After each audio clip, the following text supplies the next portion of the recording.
ಮಂಗಳೂರು ಲೋಕಸಭಾ ಕ್ಷೇತ್ರದ ಕಾಂಗ್ರೆಸ್ ಜೆಡಿಎಸ್ ಪಕ್ಷದ ಮೈತ್ರಿ ಅಭ್ಯರ್ಥಿ ಮಿಥುನ್ ರೈ ಪರ ಕಾಂಗ್ರೆಸ್ ಬಹಿರಂಗ ಸಭೆಗೆ ನಿನ್ನೆ ರಾತ್ರಿ ಫರಂಗಿಪೇಟೆಯಲ್ಲಿ ಚಾಲನೆ ನೀಡಲಾಯಿತು. ಇನ್ನು ಕಾಂಗ್ರೆಸ್ ಜಿಲ್ಲಾಧ್ಯಕ್ಷ ಹರೀಶ್ ಕುಮಾರ್ ಸಭೆಯ ಅಧ್ಯಕ್ಷತೆ ವಹಿಸಿದ್ರು. ಈ ಸಂದರ್ಭ ಮಾತನಾಡಿದ ಅವರು, ಯೋಧರ ಹೆಸರಿನಲ್ಲಿ ಬಿಜೆಪಿ ರಾಜಕೀಯ ಮಾಡುತ್ತಿದೆ. ಅದಲ್ಲದೆ ದೇಶದ ಭದ್ರತೆ ಮಾಡಿದ ಕಾರ್ಯವನ್ನ ಬಿಜೆಪಿ ಕಾರ್ಯಕರ್ತರು ಮಾಡಿದ ಹಾಗೆ ಬಿಂಬಿಸಿಕೊಳ್ಳುತ್ತಿದ್ದಾರೆ.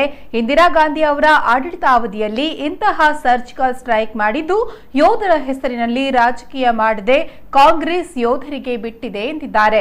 ಬಿಜೆಪಿ ಕೋಮಾದಲ್ಲಿದ್ದು ಸುಳ್ಳಿನ ಕಥೆಗಳನ್ನು ಹೇಳಿಕೊಂಡು ಮತ್ತೆ ಉಸಿರಾಡ್ತಾ ಇದೆ. ಬಿಜೆಪಿ ಮತ್ತೆ ಅಧಿಕಾರಕ್ಕೆ ಬಂದ್ರೆ ಮತದಾನದ ಹಕ್ಕನ್ನ ಕಸಿಯಲಾಗುತ್ತೆ. ಇನ್ನು ಪ್ರಜಾಪ್ರಭುತ್ವ ನಾಶ ರೂಪುಗೊಳ್ಳಬಹುದು ಎಂದು ಹೇಳಿದ್ರು. ಕಾಂಗ್ರೆಸ್ ಅಭ್ಯರ್ಥಿ ಮಿಥುನ್ ರೈ ಮಾತನಾಡಿ, ಬಿಜೆಪಿಯ ಭದ್ರಕೋಟೆಯನ್ನ ಪರಿವರ್ತನೆ ಮಾಡೋ ಸಂಕಲ್ಪ ಕಾರ್ಯಕರ್ತರು ಮಾಡಬೇಕಾಗಿದೆ. ದಕ್ಷಿಣ ಕನ್ನಡದಲ್ಲಿ ಬದಲಾವಣೆಯನ್ನ ಕೇವಲ ಕಾಂಗ್ರೆಸ್ ಬಿಜೆಪಿ ಪಕ್ಷದ ನಾಯಕರು ಬದಲಾವಣೆ ಅಗತ್ಯವಿದೆ ಎಂದು ಹೇಳಿದ್ರು. ಕಳೆದ 10 ವರ್ಷಗಳಲ್ಲಿ ದಕ್ಷಿಣ ಕನ್ನಡ ಅಭಿವೃದ್ಧಿಗೆ ಧಕ್ಕೆ ಉಂಟಾಗ್ತಾ ಇದೆ. ಜಿಲ್ಲೆಗೆ ಬೆಂಕಿ ಹಚ್ಚೋ ಕೆಲಸವನ್ನ ಸಂಸದರೇ ಮಾಡ್ತಿದ್ದಾರೆ.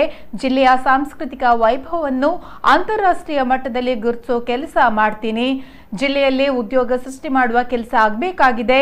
ಇನ್ನಿರುವ 20 ದಿನಗಳ ಕಾಲ ಕಾರ್ಯಕರ್ತರು ಕೈಜೋಡಿಸಬೇಕು ಅಂತ ಮನವಿ ಮಾಡಿದ್ರು. ಅಭಿವೃದ್ಧಿಯೇ ನಮ್ಮ ಮಂತ್ರವಾಗಿಸಿ ಮಿಥುನ್ ರೈ ಅವರನ್ನ ಗೆಲ್ಲಿಸಬೇಕಾಗಿದೆ ಅಂತ ಹೇಳಿದ್ರು. ಜಿಲ್ಲಾ ಉಸ್ತುವಾರಿ ಸಚಿವ ಯುಟಿ ಖಾದರ್ ಮಾತನಾಡಿ, ನಮಗೆ ಎಡಪಂಥೀಯ ವಾದವೂ ಬೇಡ, ಬಲಪಂಥೀಯ ವಾದವೂ ಬೇಡ. ನಾವು ನೇರಪಂಥೀಯ ವಾದದೊಂದಿಗೆ ಮುನ್ನಡೆಯೋಣ.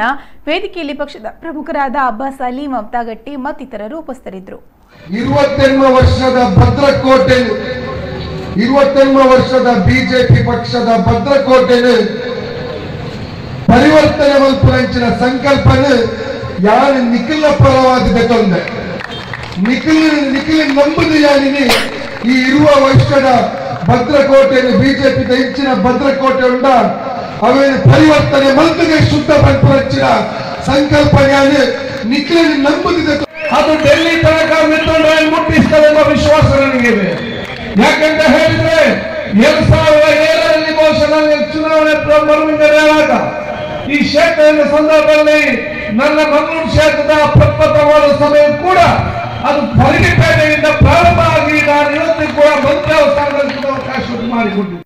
ಆ ಆಶ್ವಾಸನೆಗಳು ತಮಗೆಲ್ಲ ಗೊತ್ತಿದ್ದಾವೆ. ನಾನು ಅದನ್ನು ಮತ್ತೆ ಮತ್ತೆ ಹೇಳಬೇಕಾಗಿಲ್ಲ. ಇನ್ನೂ ಅನೇಕ ಜನ ಹೇಳಿಕ್ಕಿದ್ದಾರೆ. 15 ಲಕ್ಷ ರೂಪಾಯಿ ನಿಮ್ಮ ಅಕೌಂಟಿಗೆ ಹಾಕುವಂತದ್ದು ಇರ್ಬೋದು, ವಿದೇಶದಿಂದ ಕಪ್ಪು ಹಣವನ್ನು 100 ದಿವಸದಲ್ಲಿ ತರುವಂತದ್ದು ಇರ್ಬೋದು, ಜನಧನ್ ಅಕೌಂಟಿಗೆ 5,000 ಹಾಕುವಂತದ್ದು ಇರ್ಬೋದು. ಇಂತಹ ಅನೇಕ ಆಶ್ವಾಸನೆಗಳನ್ನ ಭಾರತೀಯ ಜನತಾ ಪಕ್ಷ ನರೇಂದ್ರ ಮೋದಿ ಅವರು ಕೊಟ್ಟಿದ್ರು. ಯಾವುದನ್ನಾದ್ರೂ ಒಂದನ್ನಾದ್ರೂ ಇವರು ಈಡೇರಿಸಿದ್ದಾರೆ ಅನ್ನುವಂತ ವಿಚಾರ ನಾವು ಗಮನಕ್ಕೆ